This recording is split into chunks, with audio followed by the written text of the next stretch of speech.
Coogs House. The Houston Cougars have a familiar foe this weekend, but it's been a while since Houston saw the Central Florida Golden Knights. Let's dive into who these people are.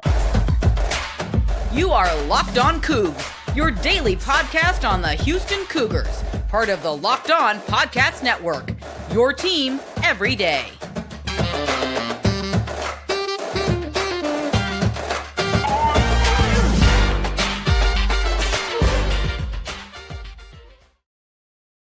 Welcome to Locked On Cougs, daily podcast about your Houston Cougars. I'm your host, Houston-born teacher and coach Parker Ainsworth, here to break down all things Cougs. If you're a U of H fan or just a hater who came to stop by, please be sure to subscribe down below. That way you can listen to Cougs in your newsfeed each and every day.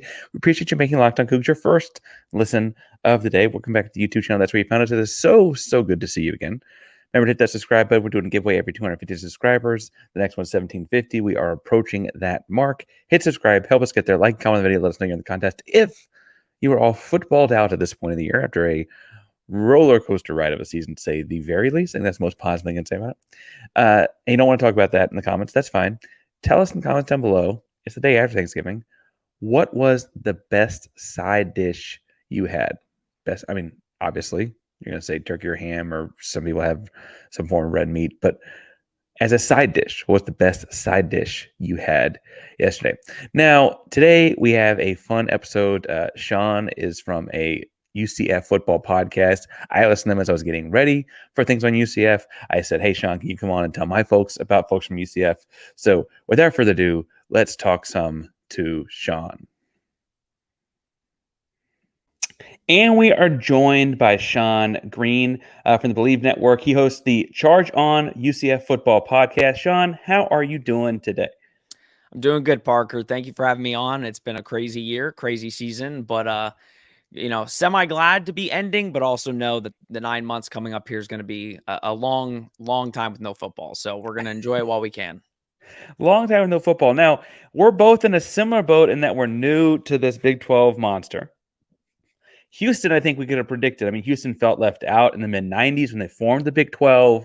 It's frankly the epicenter of a lot of Big 12 recruiting. It's in the state of Texas and a lot of the conferences in and around Texas. UCF, Orlando, I don't think they had – I mean, were you a Big 12 fan before y'all joined? And what was it like to join the Big 12 conference? So I'll be honest, I was just a straight UCF fan. UCF was what got me into college football. It really didn't matter what conference accepted UCF. It was, you got to find a way to get up there. I like a lot of the teams that the Big 12 kind of placed. It didn't even matter to me that Oklahoma and Texas were leaving when people were saying that the Big 12 wouldn't be strong, it wouldn't be competitive. I didn't know what people were looking at. I thought, again, recruiting bases were very important in the Big 12. Everybody in the Big 12 recruits pretty well, given obviously between the SEC and Big 10. But no, I was really excited for UCF to join the conference. And again, it's what you get a seat at the table. Doesn't matter who invites you. You take the plate and you sit your butt down. So I was happy to join whatever conference at that point. Well, and it's interesting. Y'all had the big year in 2017, undefeated Peach Bowl champs, whatever. I'd point out to people that will listen to me that Houston won a Peach Bowl in 2015, right? like it wasn't that horribly long ago. You joined the conference. It's the last week of the regular season. What's the first year been like for y'all?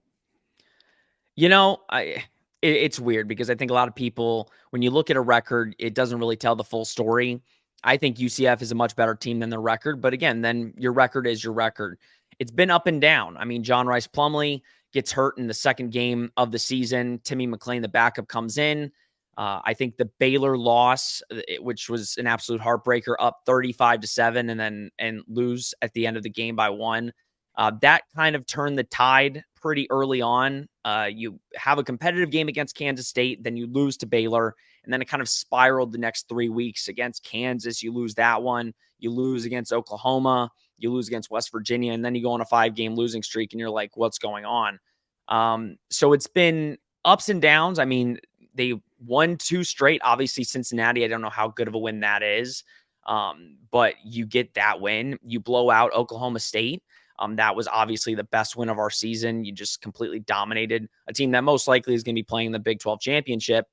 But I think our season is a lot like everybody else's season in the Big 12, especially the new 4. It's a roller coaster. Nobody knows what's going to happen on a given week. You might as well not bet on any of these teams because who knows who's going to win every given week. So, it's been a roller coaster, but I think a lot of positives to take from the season, knowing that I think UCF in a lot of these games has been right there, which I think is the real positive heading into the final week and especially in the next coming seasons.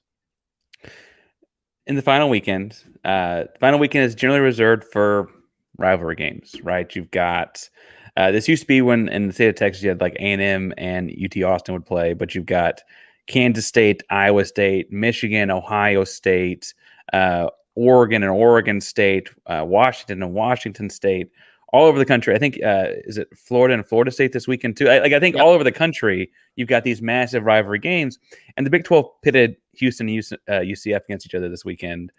I think that there would be a cool NASA-themed space race involved here based on, obviously, the launch pad being just off the coast of Florida near y'all. NASA has Johnson Space Center right here next to us. And we don't need to tie in California because, sure, things land off the coast of there, but we don't care about them anyway. So that's kind of drawn it's very hit or miss with folks. What is your take, and what do you think the Central Florida folks would think about some sort of a space race themed annual end of regular season game here? So I want to make it clear the UCF fans wanted Cincinnati as their rival heading into this year. That was the supposed rivalry that everybody was just assuming was going to happen. The last, 4 or 5 years, it just seems like there's a lot of animosity with Bearcats and Knights fans. So we were just assuming that was going to replace USF, which is University of South Florida. That was our rival. We just assumed that was going to replace. We were kind of surprised when we got the schedule and saw that Houston was last on the schedule. We're like, that makes no sense. There's never been animosity against UCF and Houston. That we have the last time we played you guys was 2020. There hasn't really ever been a time where there was rivalries. So we just assumed, okay, you know what? We'll accept it. It's a space-themed rivalry. That makes sense. Okay, space game on that game. And then they announced the space game was going to be against Oklahoma State. And we're like, what are we doing here? Like it plays itself.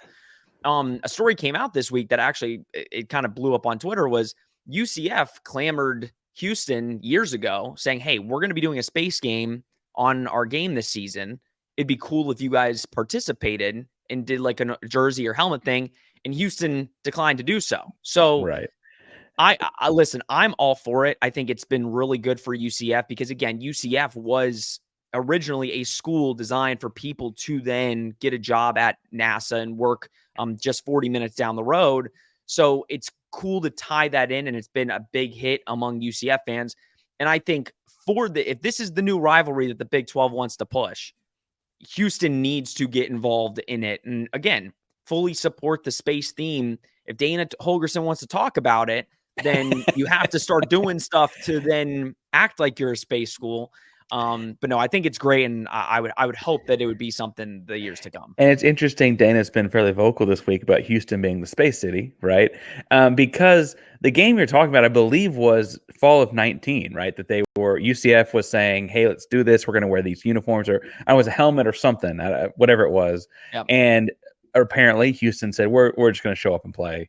That 2019 was Dana's first year, right? And so this idea that we're here, 5 years later now, both in the Big 12, both playing, a little bit more meaningful football, you would think. Anyway, I will say the one time Houston's gone off book with the uniforms this year, they did the Love You Coug theme thing like an old Houston pro football team did. I've got a powder blue shirt on today, somewhat not intentionally, but I will say there's potential lawsuits in that one. So maybe we need to make sure we clear up our uniform stuff first. I mean, that's the thing we've done. So our thing, I don't know how familiar you are with our space game, but it's been, I think, 6-7 years where every single year we release a new jersey, sells to the public. Our thing is Cape Canaveral blue. That's like everybody's in love with down here. And it's been great. I mean, you release to the public every year. It's different. Like last year, it was black with the Cape Canaveral blue and the numbers. This year, it looked very similar to yours. It was basically Cape Canaveral blue with the black. So, I mean, it's a fun thing. And UCF's undefeated in those games in the 7 years that they played it. So we love it.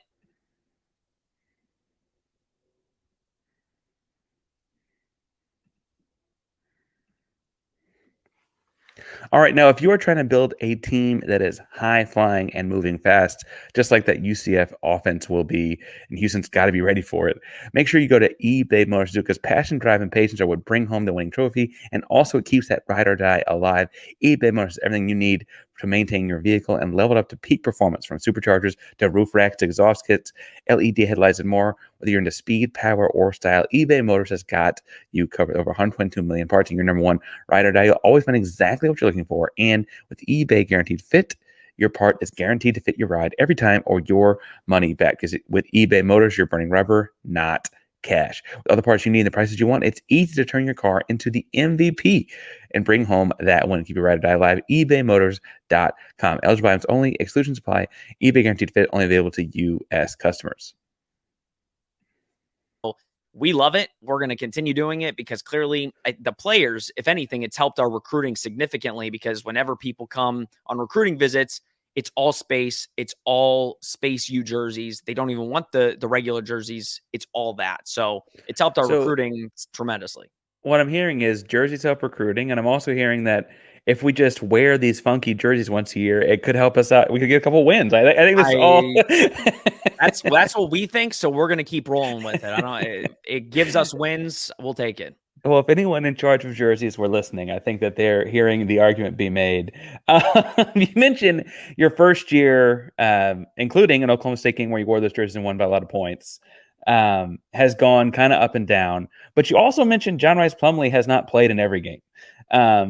As we get into names to know from the UCF football team, his name is clearly at the top. He is very fast. How do you think the year would go if he played every game, first of all? That's the big question. I mean, UCF fans can be weird sometimes. We love them all, but it's weird. Last year, up and down year, he was a wide receiver at Ole Miss. He played quarterback in his first year, and then he transferred to be he was a wide receiver. They moved him to wide receiver. He came here to play quarterback, and he hadn't played quarterback for 2 years. So last year was an up and down year. I mean, up and down year. They went to the conference championship in the American. So, I mean, again, say what you will. But this year, again, we brought in Darren Hinshaw as an OC. He's a UCF guy. He's loved the program, played at this program, former quarterback. He's really done wonders on John Rice, and his footwork is much different. He's throwing way better passes than he was last year. Last year, he would get a little stagnant. He'd get nervous in the pocket. He wouldn't really want to stay in there and make throws. This year, he's made a lot of throws. So it stinks because I think a lot of people assume that Baylor loss. I don't think Baylor would have come back if John Rice was in that game. The Kansas loss, I mean, though I think Kansas is just better than UCF this year, so I don't know how much closer it would have been, but I think it would have made an impact.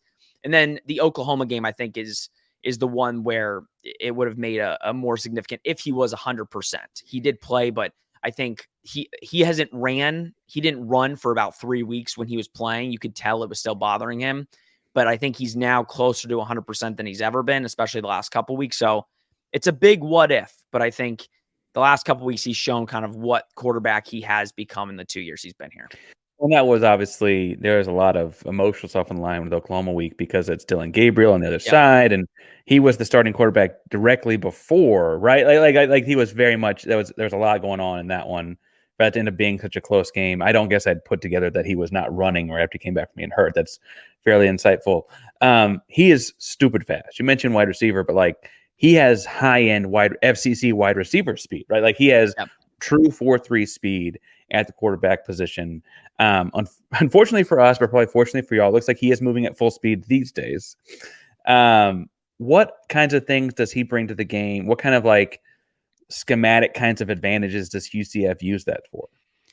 It's a Gus Malzahn offense. I mean, you know, it's sometimes it hurts and sometimes it helps. I think it's sometimes UCF fans just want a guy that just throws the ball because it can help you or it can hurt you.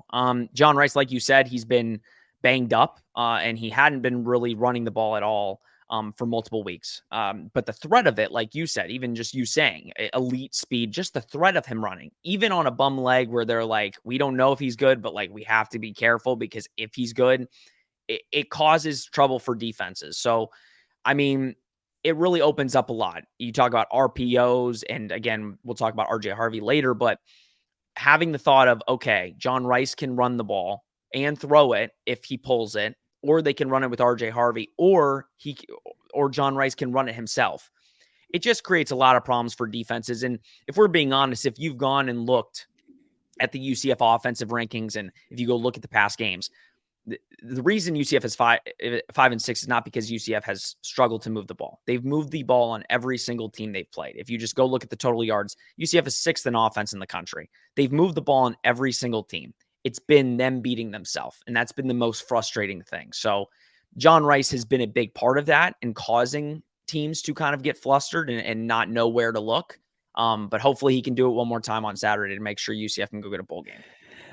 Well, yeah, I guess that's one. But I will say, you say making teams beat themselves. There's been time this year where Houston has just done that voluntarily. They just seem to like to do that sometimes. Big time running attack out of Central Florida. You've got John Rice Plumlee, but you also alluded to a fairly impressive running back who has had a very, very good year, has played in all 11 games, and that is RJ Harvey. Now, I don't want to call it a thunder and lightning thing because Harvey also has a lot of speed as I watch UCF get ready for UCF this weekend. How would you describe, 5'8", 195, that's kind of an interesting build, that's stocky but not very big. How would you describe RJ Harvey as a runner for someone who hadn't watched them yet? I'd say elusive and powerful. I'd say 2 words, because if you watch him, you don't get, it's hard to comprehend because like you said, 5'8", he looks bulky, but he's small. He could take it up the gut and get a couple extra yards, 3 extra yards at the point of contact, or he can cut it outside. I think one of the big issues this year has been UCF's offensive line. They've had to really mix and match. The depth has been good. They really got depth in the transfer portal this past offseason. But the problem has been they've mixed and matched them basically every week and still mixing and matching. So early in the season, going up the gut was not really working very well. I mean, he would probably either get stopped at the line of scrimmage or get a yard or 2 here and there. RJ's done really good, especially in the back half of the year at, I think you mentioned on an earlier pod, just breaking it out to the outside. And he's hard to get down. He's hard to tackle, and UCF prides himself on tackling. He's a monster back. I know he's in the top 10 of rushing, but if you look at his carries, he's probably got the least amount of carries out of the top 10 backs. So he's doing it without getting the ball as much as some of the other top backs like Ollie Gordon, and you can name a bunch of them. So it's super impressive what he's doing. He does have an extra year of eligibility, and there are rumors that he's going to be staying another year, which can only help him if he does stay. And UCF is RBU at this point because they've got a bunch of top backs committed the next 2 years in the top 10, top 20. So running backs are seeing what's going on at UCF, especially the last 2 years. And RJ Harvey's just showing why people want to come to UCF. Yeah, much like Houston folks know, Dana Holgorsen will always pull in a couple of talented receivers. I would imagine Gus Malzahn will always pull in a handful of talented running backs. Yeah.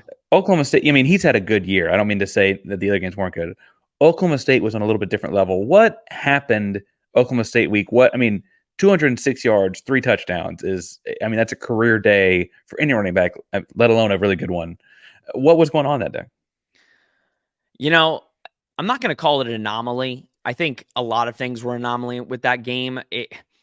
RJ's been consistent all year. Last year, he was the backup back to Isaiah Bowser. And we were clamoring all year for him to become the starter because it just didn't look like Bowser had the same kind of speed and step. And anytime RJ Harvey got the ball last year, he was electric. This year, it's been most of the same that we expected. And in that Oklahoma State game, it was, again, you started out, get a couple turnovers. They clamored in with RJ Harvey. And then it starts to rain. And Oklahoma State, listen, I don't know what it was, but they just could not stop the run. They knew we were running it, but it didn't matter. And for some reason, UCF's run defense decided to show up for 1 week and stopped, at that time, a Heisman candidate. So yeah, he's just a really good back. He's really elusive, and he's hard to bring down. I think if you want to look at any team that's done a really good job, I would say Texas Tech last week. They did a pretty decent job of stopping him. But again, he's going to get his touches. He's going to get his carries. And you have to account for him. But if you account for him, you have to account for everybody else. Because if he pulls it, John Rice goes. And they do love to run a play where John Rice runs to the outside and acts like he's going to run and throw a deep bomb. We probably score on that like 5 times this year. All right, so Orlando is not that far away if you wanted to drive there and get tickets to this game.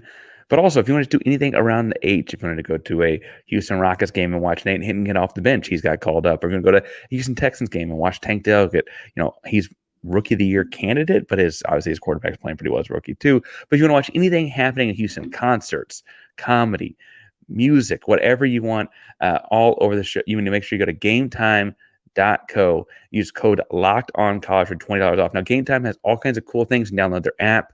You can see exactly what the view looks like from your seats. You can pick a section, and they pick a seat within a row for you. You get up to an average of 18% off if you just let them pick the seat within that region for you. All kinds of fun stuff to do around Houston. All kinds of great ways to save money on tickets at Game Time. So get the Game Time app. Download the Game Time app today. Create an account. Use code LOCKEDONCollege for $20 off your first purchase. Turn play again. Create an account and redeem code LOCKEDONCOLLEGE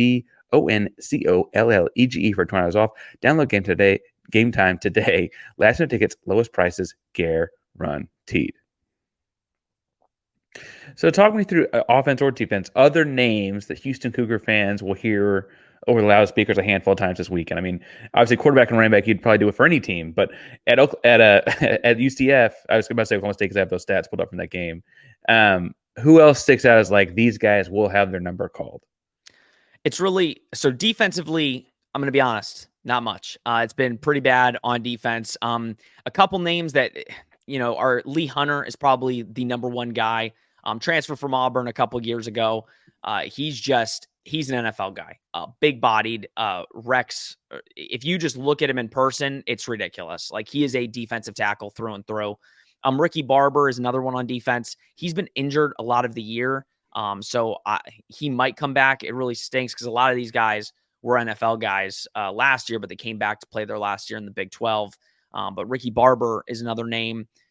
Offensively, Javon Baker and Kobe Hudson. Those are our top two receivers. Those are the guys that if John Rice is throwing the ball, it's probably to one of those two. Obviously, Javon Baker's from Alabama. This is his second year with us.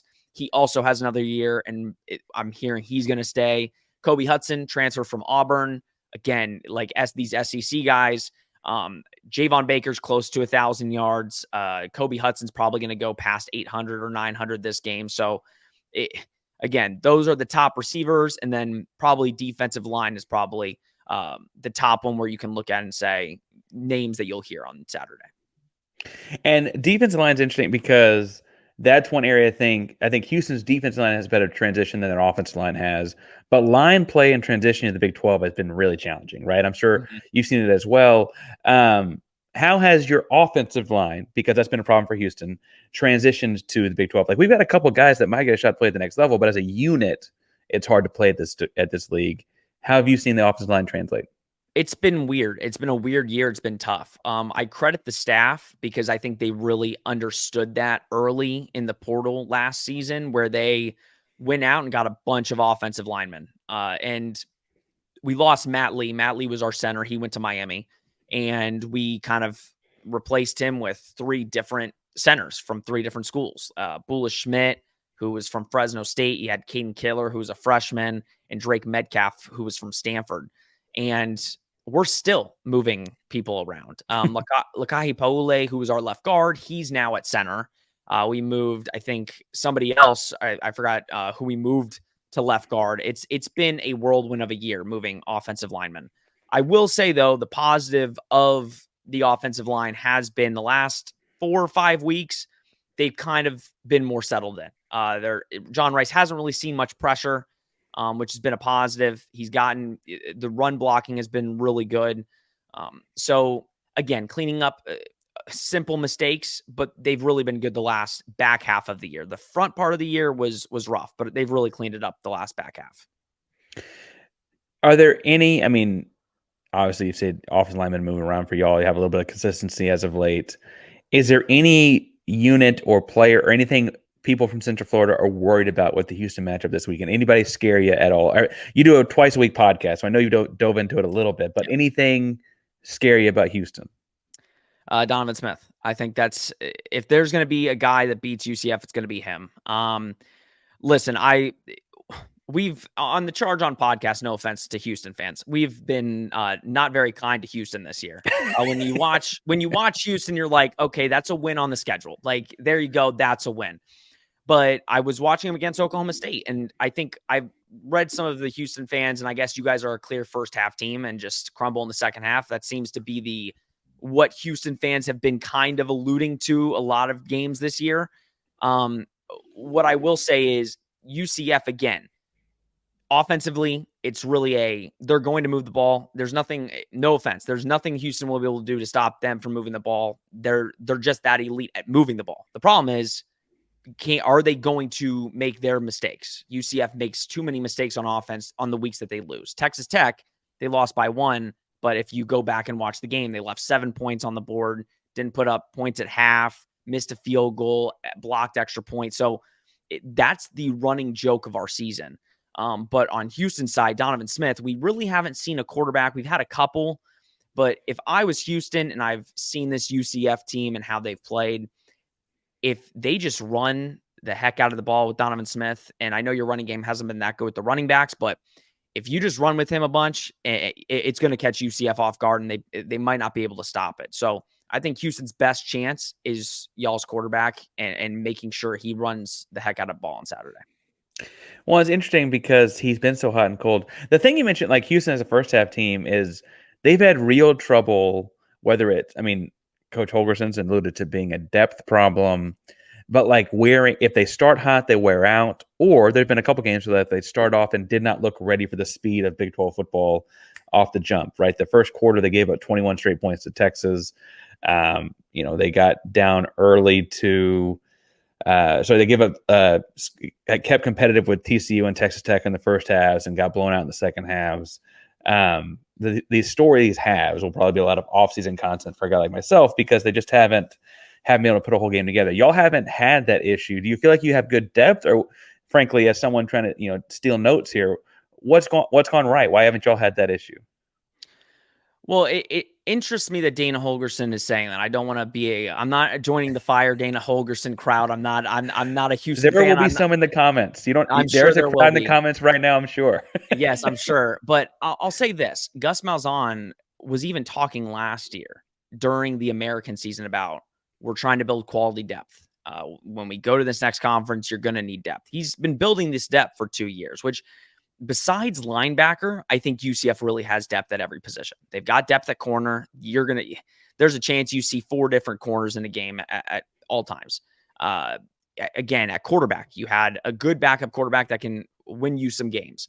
Offensive line, you've got a first and second team in offensive line that if all your starters went out, the second team is not that much better or not that much worse. So, Gus Malzahn really did, and staff really did plan for the jump, and they did plan speed-wise and physicality-wise for the Big 12. So when Dana Holgorsen in week, or game 12 or 13 is saying, we just don't have the depth, we knew 2 years going in that we were going to go in the Big 12. So the planning for that, and again, it could be some outsider factors. I don't know, but the depth has been solid, but it always can get better. I think they also realized size is important. And I think probably in this offseason, you're going to see some more size come to UCF because some of the guys are a little bit on the smaller side. And if you go back and look at Kansas State offensive line, we're looking at it like, where these guys come from? They got dudes. Yeah, no, they got real dudes. Yeah. And we actually played pretty well against them, but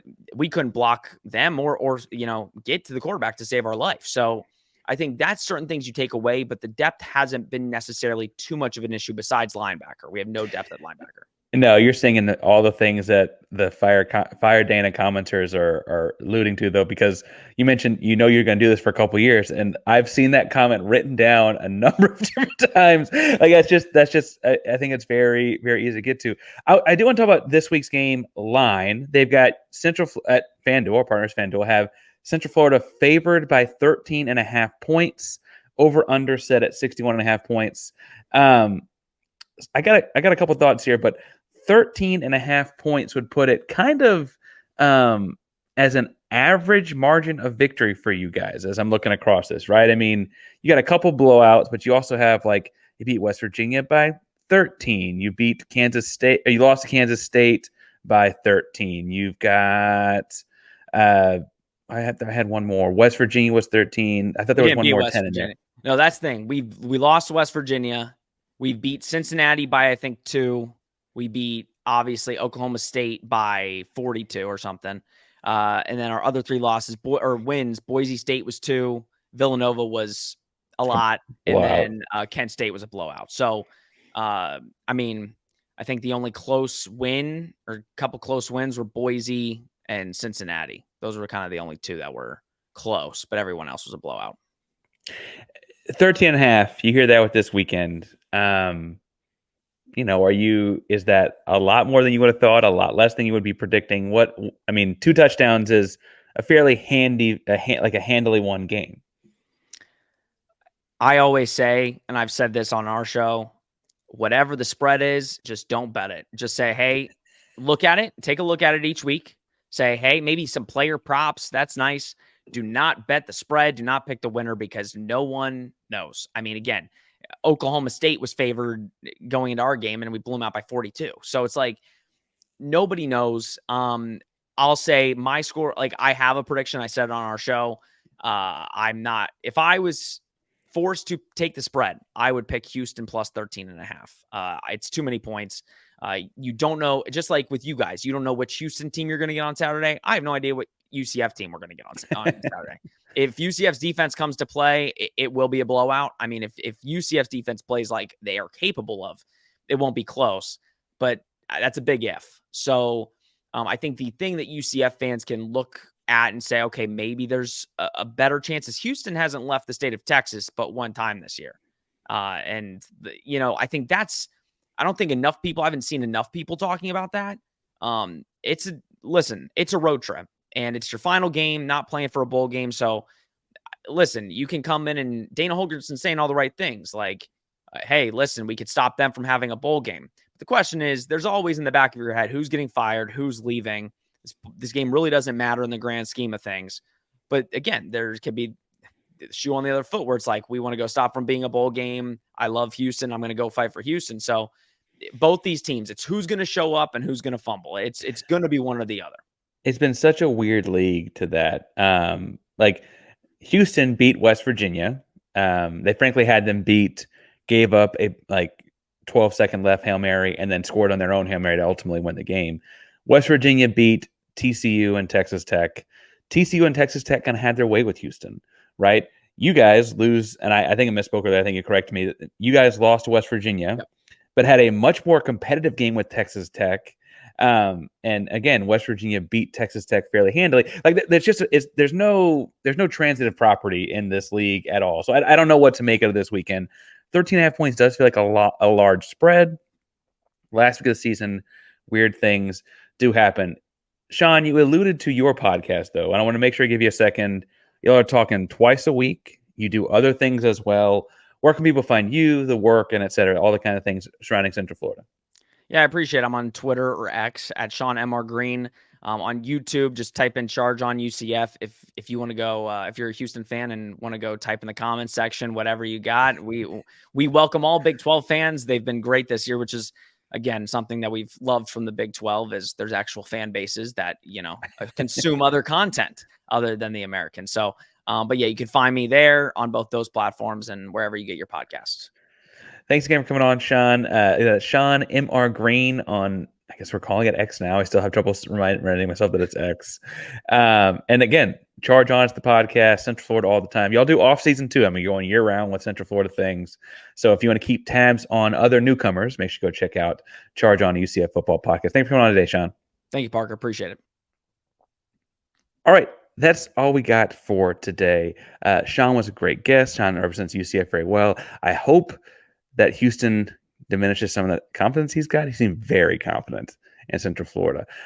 If you want to follow Sean, make sure you go check that out. He is, again, the Charge On podcast on all things Central Florida. If you want to subscribe to this show, you can talk to us each and every day in the comment section or find me on social media at Ainsworth 512, PAINSWRTH 512 on all your social media services. Happy to talk all things Cougs, all things Houston sports, all things happening all the time. Remember, we'll be live on Cougars After Dark Saturday night at 9:30, like we have typically been. We're breaking down the day, the weekend, and all things happening with the Cougs. Make sure you hit subscribe, hit the bell so we're live, and we'll be ready to talk to you about all things and the fallout of this game as we get there on Friday night. Thank you guys so much for subscribing today and listening to us, making us your first listen Locked On Cougs, Locked On Podcast Network. That means your team every day.